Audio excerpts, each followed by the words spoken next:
Etong enforcer oh. Dito sa light stoplight. Pinara ako. Wala naman nakalagay no right turn on red signal. Paparahin niya ako passing through. Pasuyo lang ako, pasuyo. Oh, tawag ka ngayon backup mo. Akin na yung lisensya ko. Wala akong violation.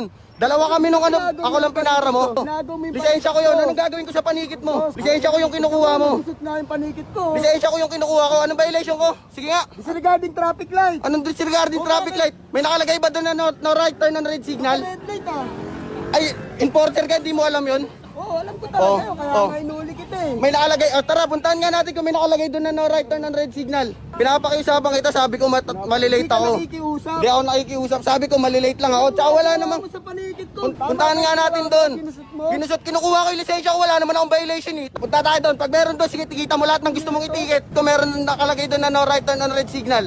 O sige, ba't tayo mo pumunta? Ba't tayo mo tingnan? Di na natin kailangan pumunta doon. Oh, Ayun bakit? yung traffic light oh. Ayun nga lang, kumanan lang ako eh. Bawal ba yun? Naka-red light. Wala nga nakalagay doon na no right turn on red signal. Di ka kasi nag-seminar eh. Yan ang hirap sa'yo eh. Sir, pag walang nakalagay na no right turn on red signal, pwede kang kumanan kahit nakapula.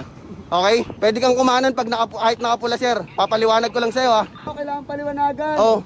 O ba't mo kailangan, ba't nandito tayo ngayon? Kung alam mo yun.